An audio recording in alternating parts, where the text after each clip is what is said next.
Welcome back to Navigate New York. I'm so excited to introduce season 5, and this season is just filled with incredible guests that I'm so grateful that I get to sit down and interview.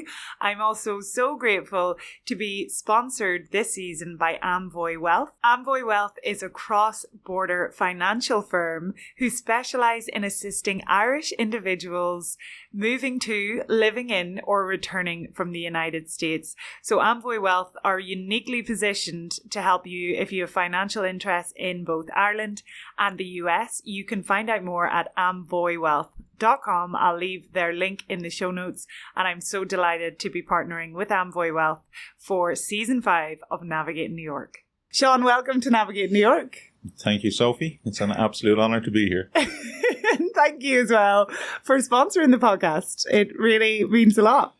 As people say, I guess, you know, you made it in New York when you're associated with navigating New York. This is the best episode yet so far. I can already tell. Sean, so I really want to talk about Amvoy Wealth. And when I first met you, I was really intrigued by the business, felt like there was such a space for it in New York. But before we do that, I'd like to get you to introduce yourself to our listeners. So if you can tell us how long you've been in New York, where you're from in Ireland, and what sort of inspired you to bring Amvoy Wealth to New York. Yeah, I guess I was born originally 40 years ago in Melrose in Massachusetts. My parents came over here after they finished college, like many Irish people did. Lived here until I was 2 and then moved back to Ireland. So you got the dual citizenship?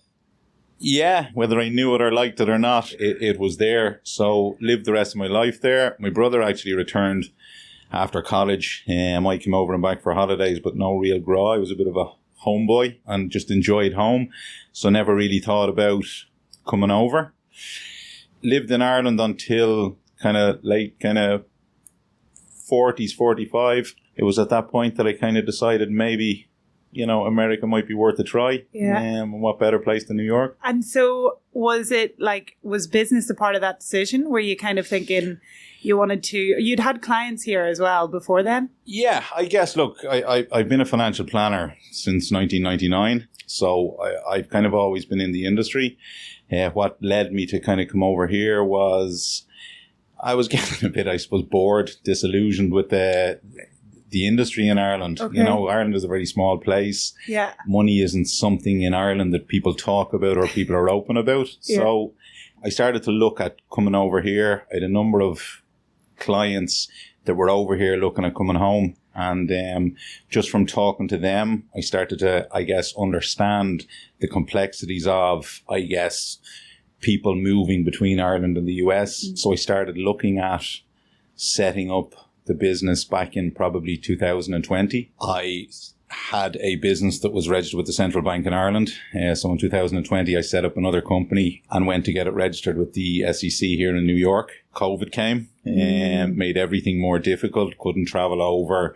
Everything slowed down. The SEC actually stopped giving out overseas authorizations. So it took a little bit longer to get the business up and running, but got it up and running. And I guess came over in 2023. Of course, when you start off these businesses, you have all these ideas about how they're going to work. Yeah. They rarely work out the way you think you're going to work out.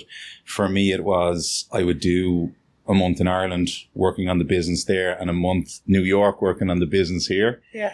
You quickly find out as you get older that you're not able for that month on, month off piece. So probably last May, 12 months, I decided that there was definitely a market for it here, and I packed everything up and moved over here permanently, and I've been here since. Amazing. Well, thanks for the intro, and so good to kind of hear the growth and the journey and, you know, the decision making, because I think what I've learned through the podcast and all the different guests is especially if you're, you know, running your own business or you're an entrepreneur, it's never straightforward, and you know, you can make these grand plans and they won't necessarily work out. But I think what New York for me gives, as you've said, you sort of thought maybe it could be 1 month off, 1 month away, but things pick up speed here really quickly. And I think, you know, from whenever I first met you, which would have been in May time, May time, May. And I started to hear about Amvoy Wealth, I was it's one of those businesses or concepts when you hear, you're like, this is like New York has been, like Irish in New York have been waiting for something like this. And I just was really like intrigued by, I suppose the podcast is all about the Irish American connection. And like, that's exactly where, you've sort of slotted in with Amvoy here in New York. So I think you'll put it in much better words than me. So I think you touched on it there a minute ago, like Irish people in general have a bit of a struggle to talk about money. So what exactly does a financial planner do? Yeah, I guess the simplest way to describe it is to compare it to a life coach, to a fitness planner, or a personal trainer. They take a look at your life and try and help you to understand A, what your life is about, and B, how money impacts your life. And again, how decisions that you make today impact your future finances. So it's really about, and again, this is what people struggle with, money, particularly to Irish people, is such a private thing. Yeah. Irish people are hilarious because they want everyone to think they're rich. They want everyone to see that they have the trappings of wealth. But if you ask them what they earn or ask them how much something costs, they don't want to tell you. Yeah. Nobody wants to discuss money. They just want to feel and look rich to the neighbours. So I guess that's the piece for me. It's about getting people to understand what it is that they want from life, and then how it is that we're going to have to, or what we need to do in order to make that life a reality. And it's the bones of it. It's not overly complicated. It's just something that I guess people don't always see a benefit in. They have improved. Things have moved on, I guess. There's a couple of people in Ireland, Owen McGee and Paul Merriman, that have done a lot of work on that behalf and, made it more of a public discussion. But again, people are looking for information, but they're not willing to talk about it. Not the way they talk about it in America. And I think that crosses all walks of life in America, and all, Americans love to talk about themselves, to talk about how great they are. Yeah. How much money they have, what they earn. An American will have no problem telling you what he's on, what kind of earnings he's on, what things cost, how much he's investing. It's an open conversation over here. And I think, I guess it makes it easier over here if you're dealing with Americans. I'm not. I guess one of the questions I get is it different over here talking to Irish people about finances? The answer is no. They're exactly the same as they are at home. I think so. They're earning more over here. This place is more about money, but they're not willing to talk about it, which is, it's fair enough. You don't have to be as brash as the Americans. You don't have to shout about money all the time. But again, I think it's important that you understand, I guess, that all really money is the fuel that drives your life. You can't live the life you want unless you have money. You can't live the life you want unless you understand how much, well, first of all, what that life is, and second of all, how much it costs to live that life. And that's, I guess that's all a financial planner wants to do. They want to sit down with somebody, help them to understand A, what it is that they want, and B, what implications that will have on their finances going forward. That's when you told me that when we first sort of talked about Amvoy, I was like, you've just hit the nail on the head with even the word wealth. I think when we think about finances and we think about money, wealth is a different thing. Wealth to me feels like more of a long-term goal rather than, what I find moving to New York was that money was totally different than it was in Ireland. Even salaries and figuring out taxes, and even just how I felt like dollars felt like monopoly money, and they still do. You just seem to, at home, even when I go home for a visit, I'm more careful with money. I'm just not as, I'm like, oh, this dear, here I'm like, I can spend every dollar I have, because of that sort of American kind of approach that everything is, you're in New York City, so it's like, why not spend the hard-earned cash that you've made? And I think you've really I feel whenever I hear you talking about that, we don't want to talk about money. We don't want to actually plan. There's something that and maybe it is a particularly Irish thing where you kind of get a bit nervous about it. You're like, but whenever, you're sort of saying you're simply planning what it is that you need to live your life. as the word you said there, like coaching. I think that's a really good way to put it. And do you feel like, so for instance, you know, I want to talk as well about the cross-border piece, but for someone sitting down with you for the first time, what does that sort of meeting look like? Yeah, so surprisingly to a lot of people, I guess, the process that I bring them through starts off with nothing to do with money. It's about parking money and trying to work out exactly what it is that you want from life. It's like everything, you know, unless you know where the destination is, it doesn't matter where you go or which road you take. So for the first kind of 2 meetings, it's about sitting down with them and trying to get them to understand, particularly over here, I guess, in the US, because everyone comes here to the US, comes to New York. Every Irish person that has ever come over here, majority of them think they're going home at some stage. Right. One of the biggest issues, I guess, for people is time passes on. Next thing they have kids. Next thing they're 50. Next thing they're 60. And they haven't gone home. They've been here for 20, 25 years. And from looking at that and talking to people, the main reason that people don't go home is because they don't look at going home. They don't plan at going home. So part of it is trying to understand what's important to people. Because money isn't important to people. It's what money can give you. It's what money can do for you is what's important.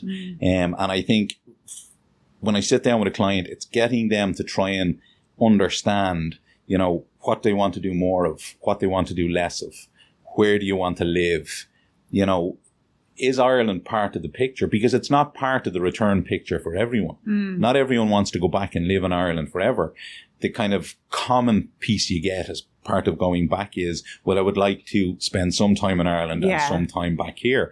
And that needs planning. And again, you know, just because we make a plan or create a plan today, it doesn't mean that it doesn't change. So I sit down with clients. It starts today. We try and work out what exactly it is they want to do.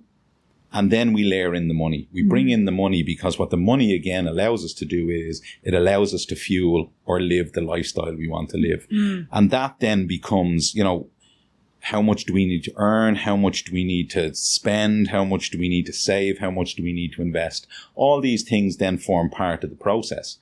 And then out the back of that, I guess it's being able to do it in the most tax efficient manner possible. A lot of people over here in New York, they love the whole investment piece. It's how can I invest my money?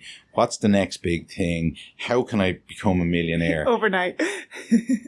The American financial advisors love that. Give me your money and I'll make you a millionaire. You know, there's €1 million. I'll make you 10 million euros, but what does €1 million or 10 million euros mean in relation to your life? And until you understand what the connection between the money and what it can do for your life, there's no point in getting 10%, 20%, 30% on an investment. So I guess that's what the process is. It's trying to get the client to understand what it is that they want. And that's the difficult piece. The tax piece, the estate planning piece, the investment piece, all the other pieces are relatively easy when we can understand what it is, because now we have a reason to invest. Now we have a reason to get it in the most tax efficient manner. And then the piece of, well, estate planning, well, how am I going to pass on my wealth? One of the issues in Ireland is, you probably don't remember the 80s or the 70s, don't remember much of them myself, but there wasn't much money around. This generation that we have in Ireland are probably the first generation that are going to inherit proper wealth. So again, that's probably comes, you know, around the piece of why we don't talk about money, why we don't, because our parents and our parents' parents didn't have money. So again, now it's different. So now the discussion is different. And that's it really. You know, it's not rocket science. People love to make finance complicated. I try to make it as easily understandable and give you the information to allow you to understand what it's going to look like going forward. Absolutely, there's complex things. We get far more intelligent people than me in to do the complex part of it. Right. My job is ultimately, I guess, to project manage, or as we like to say over here, to quarterback the whole process. I can then bring in, once we get the bones of the financial plan, I can bring in the experts, the tax advisors, the investment advisors if they're needed, the estate planners, to then go to work on that piece. And then we come back and we bring the whole plan together. And as all good plans, it tends not to work out as planned because things change. Yeah. And that's why it's an ongoing process. That's why we sit down on an annual basis and then review it. Amazing. It feels way less intimidating than I think it would, going into some of these sort of bigger sort of financial companies and saying, I'm clueless. Because I think that's like, honestly, we are clueless unless you have some sort of a degree in finance or you work in finance or, you have a financial planner. It feels very foreign to talk about it. And then I guess there is also that bit of, especially when you've moved away from Ireland, you don't know what that timeline looks like. When am I going to move home? Or, things essentially right now, especially like, the prices of living in Ireland are more expensive than they were before. And then, there's more opportunity here in some respects. But I think it's so good to know that there's a service and that even just to learn from you, even if you're not like someone listening isn't necessarily at that stage, that there is, it's okay to be sort of unsure, but to get the advice to sort of start to plan. Because again, I think there's just a natural resistance as Irish people to like talk about how much money you need for the next 10, 20 years. So the next question I sort of want to ask is about savings and investment. So, and this could be me just from my sort of experience, but I've always thought that like make as much money as you can and save it, like put it in a savings account and just keep trying to build that up every month. Now, that's not the truth, right? So tell us about what your opinion is on that. Yeah, look, I guess, and again, savings, investments, we're in the capital of making investing complex. Yeah. The more complex the investment managers can make investing, the more money they can make off it. The more, I guess, less educated the people investing are, the easier it is to make money off them. There's simple facts out there, I guess. You have, first of all, there's a number of different ways of saving or investing money. One is on deposit, put it into a normal savings account. The next one, invest in some equity-based account, which is going to be something simple like a basket of company shares. And again, I suppose, where's the difference or what's the rationale or what's the reason behind investing? Inflation, I guess, which is something that has increased the cost of living over the last couple of years. Break it down simply is inflation is the increase in cost in goods, services on an ongoing basis. So if we take it that inflation is at 3% per year, right now, if you have €100 and something costs €100, if inflation is running at 3%, next year that item is going to cost €103. Okay? So we need our money to increase by 3% in order to be able to have the same buying power. Wow. Okay? If we put it into a savings account that's paying 1% or 2%, our money is going to be worth 101 or 102. So it's actually lost buying power. In your mind, it's increased in value, but it's lost buying power. Right. So in order to keep ahead, I guess, of inflation, we invest in other vehicles. So equities would be I guess the simplest thing to describe. And what that in general is you can do it in a number of ways. There's passive, which is buying an index. There's active, where a fund manager picks stocks for you to invest in. There's a whole other podcast to be done on, I guess, the difference between them and the rationale between using one over the other. But the reality of the situation, if most people out there has heard of the S&P 500, which is the top 500 companies in the US. So if you invest your money in the top 500 companies in the US, your money is then spread across them top 500 companies and it's invested. It fluctuates. It goes up. Some years it's up. Some years it's down. I guess just to give you an example on the difference between saving your money in your deposit account and saving your money in an equity-based savings account. If you put €100,000, it's a lot of money. But again, the same thing happens with 10,000, 1,000. If you take €100,000 and put it in a deposit account for 10 years at 2%, you'll have just over 120,000 over at the end of the 10-year period. If you put it into an equity-based savings fund and get 5%, it'll be 160,000 at the end of 10 years. If you get 10%, it'll be 260,000. So you can see the difference. There's two things happening. A, you're getting exposure to, it is high risk, if you like, but you're getting high potential return. Some years it'll be up, some years it'll be down. But again, that's the difference purely in investing, in putting your money in a savings account and putting your money in an investment in equities. I guess the key thing is equities is a longer term vehicle. So if you don't need money, if you need your money for between 1 and 5 years, I would suggest you put it on cash. You're going to get no return, but you're going to be guaranteed what the sum is going to be. It may lose buying power. From 5 years plus, you can afford to go into equities. The rationale behind that is that as it fluctuates, generally over a 5-year period, you will at least break even or make money on it. Investment in equities, if we need it in the short term, like why would you need it? You're looking to buy a house or you want to buy a new car. That kind of money sits on short-term money, sits on cash. There's very little you can do, but at least we're guaranteed that the money is there. Again, that's part of the process. Once we understand, I guess, what it is that we want to do, we can then apportion our money as to when we need it. And assuming we need it short-term, medium-term or long-term, we can then assign different kind of assets or different kind of investments to what it is. You really simplify it well. It's not complex. It's about understanding it, and I've confused some people, but it's... No, if I'm not confused, that you're doing well. Investing is very simple. There is there's no...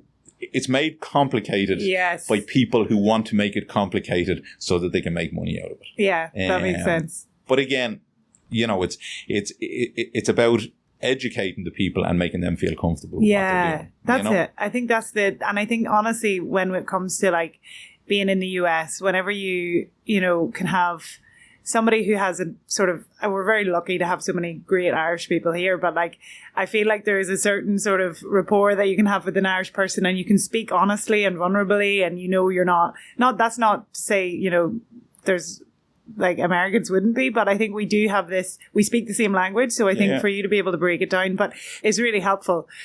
Tell me a little bit about the cross-border piece for Amvoy and what sort of clients that you work with. Yeah. So I guess how does the cross-border piece, whatever way you knock it down, I'm still a financial planner. It's still financial planning. We still do the same thing that I would do if we met in Ireland. It would be sit down, let's establish what it is that we want.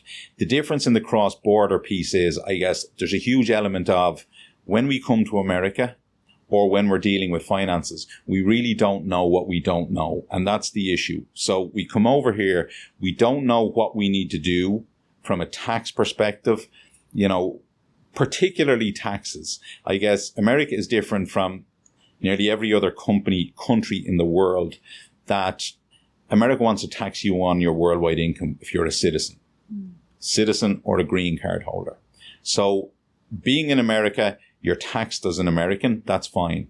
As soon as you leave America, so if you go back to Ireland with a green card or the citizenship, you must, on an annual basis, do a tax return to the IRS. Really? Now, even if you're not living here? Even if you're not living here. And that's a huge piece. People know it in Ireland and tend not to act on it, or they have no idea about it. Yeah. Unfortunately, and particularly with the IRS, ignorance is no excuse. I can guarantee you the IRS won't turn around. If they come knocking on your door and say, you have not done a tax return in 5, 10, 15 years, they're not going to turn around and say, oh, did you not know? That's okay. There. So again, the tax piece is a huge piece, and it's about understanding how it works. It is incredibly difficult to find people, tax advisors, that understand both sides of the Atlantic. Yeah. So if you're here in America, you're US tax resident, and that's fine, but you must tell them about assets that you have back in Ireland as well. So what are assets in Ireland? Bank accounts. So if you have a bank account or a financial account with more than $10,000 in it, you must on an annual basis do a return based on that. It's a separate return to your tax return, right? But you must inform the IRS that account exists. They're not going to tax you on it. They just need to know about it. Okay. So any financial account over there, whether it's a current account, deposit account, savings account, investment account, retirement account, technically speaking, you should be. Now, I know you are, because we've spoken about this, but the amount of people who aren't Yeah. is massive. And it's simple stuff like that again, we don't know because we don't know. So it's about getting the tax affairs right. It's about getting the estate planning. What if we die? What if we want to pass stuff on? What if we inherit stuff back in Ireland, which will happen more and more? You may never go back to Ireland, but you may inherit from your Irish parents. That creates an issue. Again, that's something that needs to be reported over here. The investment piece, again, what you're invested in Ireland matters because you'll be taxed at a higher rate on it. So these are all the things, once we establish what we want from the financial plan, we then start to look at the tax advice, the estate planning advice, and the investment piece.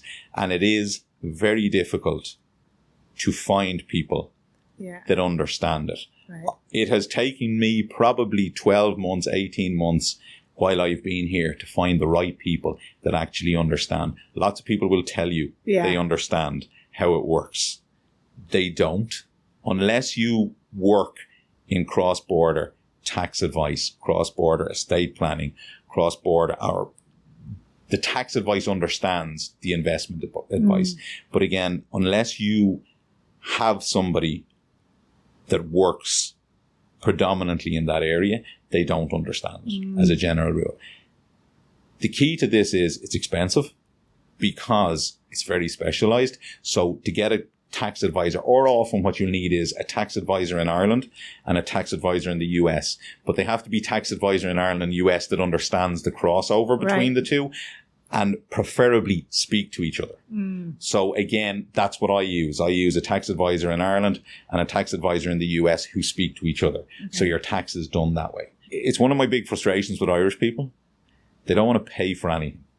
And they particularly don't want to pay expensive for anything, because what they see it as is, that's bloody expensive. Yeah. I can guarantee you, if the IRS come knocking on your door, it will be a lot more expensive. It's making people aware of what their liabilities are, what the requirements are, and then implementing them into a plan. It's not, believe me, if you're working with an advisor in Ireland or you're working with an advisor in the US and they don't understand the cross-border nature of it, you're not doing proper. You're actually wasting your time. Right. Your investment piece might be great. You might be growing by 10% per year. But again, the IRS will take lots of that off you if they're able to get in and say that you're not doing it. So it's financial planning is financial planning anywhere. The cross-border element is the difficult thing. And I guess what I've discovered over here is there's very few people doing it. And what I've also discovered, and it goes back to that piece, people don't know what they don't know. The Irish community over here do not know and do not understand what it is that they're doing wrong. And not their fault. Yeah. There's a complete lack of education there. And again, that's what I guess I'm trying to do out there, is to try and spread the message. But there's only me. So again, I can't make people listen to me. I can't make people work with me. But certainly the one thing I can assure people is if they do work with me, that they'll understand whether they're back in Ireland or whether they're over here, they will be well covered with regard to the cross-border issues that arise. Wow, that was really well put, well said.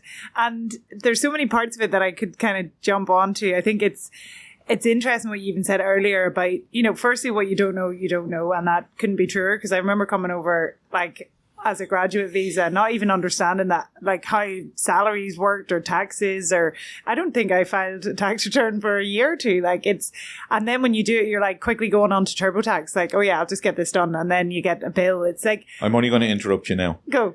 TurboTax will never do the job for you. I know. I learned. Everyone uses it because it's cheap. Yeah. But that is the one thing. When I hear TurboTax, you're for me, it's okay. If somebody says to me, no grand TurboTax has it. No. Everyone uses it. Yeah. Even, your local tax advisor. These guys don't know. Saw something online during the week where somebody said they were looking for some advice, and they said, I had spoken to somebody an expert in US and Irish taxation, but the question I had wasn't their forte, was what was said. A tax advisor had to have known, that understood the cross-border nature, had to have understood what she was talking about. So again, it's not my forte is a way of saying I have no idea what that is, and I'm not going to put because again, we all know over here, they love a bit of litigation in the US. Yeah. You will get sued for giving the wrong advice. But again, they won't give the advice. Right. Because they don't know. They don't actually know it. Yeah. So interesting that, we come here with very little knowledge on the way we should pay our taxes or the way we should save money. And shamefully for me, until I sort of started chatting to you, I wasn't even really sure about what's the best thing. Again, with the savings account, with that sort of money, what's the best thing to do? I think credit is a big thing that we're very reluctant to talk about here as well. I think, it's so funny. After a few years here, you end up getting, you've got your first credit card, or your first year is your first credit card. And then after that, it's the what do you call it? The allowance, however much you're going to get just keeps increasing. And you're like, I must be doing really well. They keep giving me more, more and more to spend. And then you literally get, for anyone listening in Ireland, in New York, in the US, you get new credit cards just mailed to you. And it's try our new, it's American Express. And you're like, oh, so do you mind talking a little bit about that? I know it's quite basic in terms of what Amvoy does. I guess, and it is incredibly important. So credit cards are dealt with completely different in the US than they're dealt with in Ireland. Both places, they do the same thing. In my opinion, you probably don't need a credit card in either place. Credit cards were out long before debit cards. Okay? So you put everything on your credit card. Now, your debit card does the same thing. So you can pay for most things with a debit card, particularly in Ireland. In the US, they incentivize you to have credit cards by giving you points. Everything is for points, and travel points and flying points and shopping points and eating points. And it looks great to the outside because the more I spend on my credit card, the more points I get. Now, that works if you pay your credit card off at the end of every month. And absolutely pay it off to zero. Pay it off to zero, because the reality, and it goes back to the piece that I spoke about earlier about the investment piece, deposits giving you 1 or 2%. Equities, the long-term return on the S&P 500 is about 10% per year. Credit cards are charging you 28, 30, 35% interest per year. 35% interest is a lot more than 10% return. That's how credit cards make money. They charge you stupid interest. And credit cards are great because we can, if we're paying it off at the end of every month, we're getting our points, everything's going great. Until 1 month, we're a little bit short and we don't pay off. The next month then, we don't pay it off. And this keeps going until all of a sudden we've 10, 20. Over here, you could have 50,000 on your credit card at 30% per year, paying the minimum payment that they look for, which means is about, they might look for 2% of what's on it. It'll probably take you 250 years to pay it off by paying the minimum. So, one of the issues over here is the credit rating system also works completely different to the way it works at home. At home, you either have good credit or bad credit. If you take out a loan and you make all your repayments, you're considered that you have good credit. If you miss payments, they show up on a credit report. And again, it makes things trickier. Over here, credit rating is based on the amount of credit you have. You have to have credit in order to build a credit rating, which is, it's the problem over here again is credit ratings aren't just used for buying things or getting loans or getting credit cards. They're used for getting leases on apartments and stuff like that. And that's where the issue comes up with them. So you have to build a credit rating here.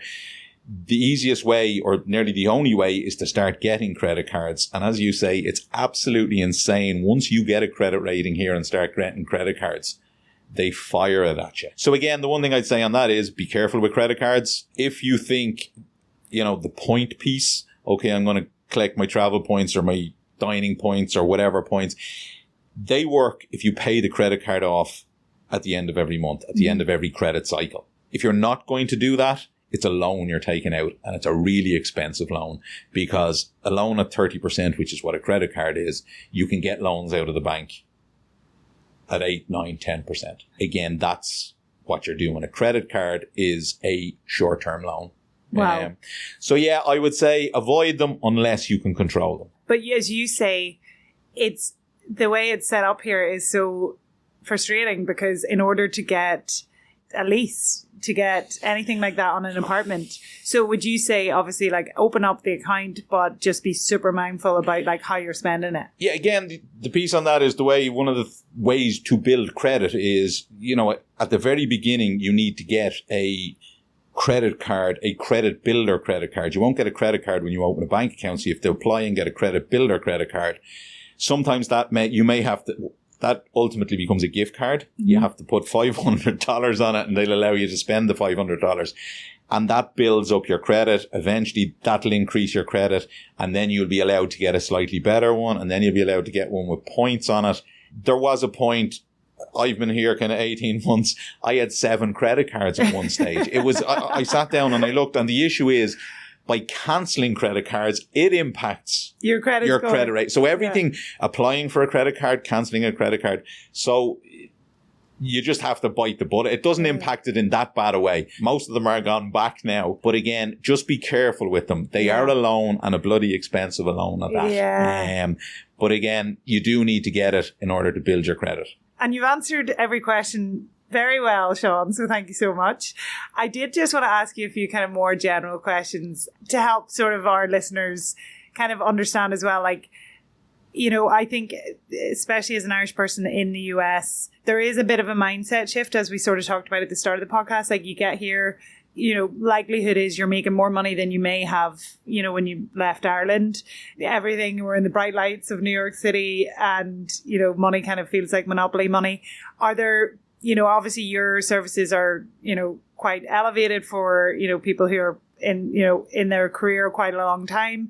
But like any sort of basic tips that you would share about kind of making smart decisions with your money, maybe on a kind of daily, weekly, monthly basis? Yeah, I guess one of the things, and you absolutely hit the nail on the head with it, it's about being aware of what you're spending. Yeah. The handiest thing that we have in this whole world is tapping. I get this. I tap all the time, even when I have a pocket full of cash. Yeah. Because tapping doesn't feel like spending money. So interesting. It doesn't. Yeah. Because all you're doing is tapping. It's a lot harder to take a $50 bill out and pay for something with a $50 bill than it is to tap. So, and I'm not telling people don't tap, and I'm not telling people to pay with cash. What I'm saying is try and be aware of what it is that you're spending. And I guess it goes back to an old adage, and that's pay yourself first is the other side. So decide, okay, I'm earning $5,000 a month. I'm going to save $1,000, $2,000 of that and put that into a savings account. A savings account maybe that you can get at, but that's slightly awkward, that you don't have a bank card or you don't have a credit card for. That money is now put away and you now have $3,000 left to pay your rent, pay your bills and live on. Chances are you're probably going to end up needing some of the $2,000, but again, it's more awkward to get at and take it out. But by being aware of what it is that you're spending, you'll probably spend less money. And then by, I guess, paying yourself the $2,000, it's going to be there. Some months you'll spend it, some months you won't spend it. But it's just about being aware of it. And I guess, get advice. It is expensive, there's no question about it, to get cross-border financial planning advice because there's not a lot of advisors around. There's not a lot of, tax advisors. There's not a lot of estate planners. There's not a lot of people that understand the piece. There's not a lot of people doing what I do. I would love to deal with everyone, but again, I can only deal with so much. So again, that's the piece. I would suggest trying to be aware of what it is that you're spending. I don't buy into this whole thing, don't buy coffees, and don't have avocado toast, and don't enjoy yourself. Life is for living, If you sit down and you look at it and say, look, I'm not earning enough money or I'm running out of money, there's 2 things you can do. You can either earn more or spend less. Nobody wants to spend less. New York is full of opportunity to earn more. Yes. There is nothing wrong with having 2 jobs here. In fact, working in a bar or working in a restaurant can often be a social outlet that's better than anything that you can do here. If you find things tight here, it's can I spend less or can I earn more? They're the only 2 ways that we can change things. But it's about being aware and be careful with credit cards. Yes. Is the other side, because that's the issue over here. Because if you get so used to tapping your credit card is nothing. And look, your credit limit can be 5 grand, 10 grand, 20 grand. You know, if you're not understanding of where that is or what that costs in the long term, it's very easy to run up debt. So good. Not so good. It's helpful to hear that. And I guess what another question, sort of, again, a sort of more basic question. If, say, you know, you're maybe you're a married couple, or you have a family and you're living here in the US and you're thinking about like moving back to Ireland, what like sort of time frame, and what are some of the sort of but what are some of the big things that need to kind of happen in order, like how much time would you say to someone like, okay, if you're thinking about moving home, you should start thinking about it now? Yeah, so it goes back to the planning piece. You know, start planning or getting your finances in line as soon as possible, no matter what the future looks like. Yeah. Part of, I guess, my planning is that we're always looking at, you know, one of the questions is, do you want to move back to Ireland? And when do you want to move back to Ireland? When do you need to look at doing something like that? The longer the lead in, the better. Yeah, like in general. Is absolutely in general, it. You know, money. As Irish people, we love to do things last minute. Yes. And I've met people, and some people leave it to the last minute. Very non-committal. I would generally say give yourself 12 months because, again, you know, going back during a tax period or coming over here there's better times of the year to move home and move back. So I would generally suggest definitely 12 months. The longer a lead in that you can give either me or a tax advisor, the better the outcome will be for you. But again, it's never too late. What I would say is don't go home and start looking for advice then, because it's too late at that point. You know, there's simple things like, you know, what do I do with a 401k? Yeah. You cannot transfer a 401k back to Ireland. Okay. So what do I do with a 401k? And again, you need to be careful with that, because some of the 401k providers do not want to hold your money if you are not living in the US anymore. There's one in particular that if you ring them and tell them you're moving back to Ireland, what can I do with my 401k? They're going to write you a check and post your 401k out to you because they don't want you on their platform at all. So it's pieces like that. There are options for 401ks. You know, right from you can leave it in the 401k, you can move it to an IRA, or you can withdraw it and pay the tax on it. So again, it's which option there is best for you. So again, I would definitely suggest just get planning. 12 months at least, 24 months. Again, it's seldom people are going home without knowing well in advance. They'll organise where they're going to live. They'll organise how they're going to get their couch home. They'll organise all these things. But the most important piece is the financial piece. And that's the piece they need to sit down and talk about and that goes across the board. You know, if you're going to have kids, let's look at that long before it. If you're going to buy a house, again, the very different thing over here compared to home is everyone wants to buy a house at home. Over here, people don't buy a house. You rent most of the time until you get married and have kids. And the next thing you find yourself up in upstate New York, living in a big house. Again, nothing wrong with it. But again, these are the planning piece. And that goes back to the investment piece. If we're going to buy a house in the next 2 or 3 years, don't want our money sitting somewhere where it could lose 20% next year. So again, planning for that. The longer of a lead in that you can give to these things, the better. And again, when I work with clients, these are things that we're constantly reviewing. What's different in your world this year? What's different in the world this year? So it's what do you need to do different in order to make your goals a reality down the road? So time is the big thing, Massive. And like, actually, when you just said the thing there about buying versus renting, I'm like, I could go into a whole litany of other questions, but we'll save that for another podcast. I think a theme I found in all the sort of most of the podcast interviews I've done in the last few seasons is that kind of dream that I suppose like the younger generation have now to be able to live a life in both places. And I think it's so helpful to know that there's like a service, you're an advisor that can actually help make that dream a reality, because it is becoming more possible, I think, with the way the world is kind of gone and the fact that like America and Ireland are so connected. Yeah. So Sean, thank you so much for being a guest. And where can people get in touch with you? They can get me, I guess the easiest place to get me is on the website, www.amvoywealth.com. There's a contact page there. info@Amvoy Wealth either is a direct email. So absolutely reach out, whether we work together or not. I'm happy enough to give people a steer, to let people know. And it's about getting, I guess, the message out there and trying to educate people as to what it is they need to do.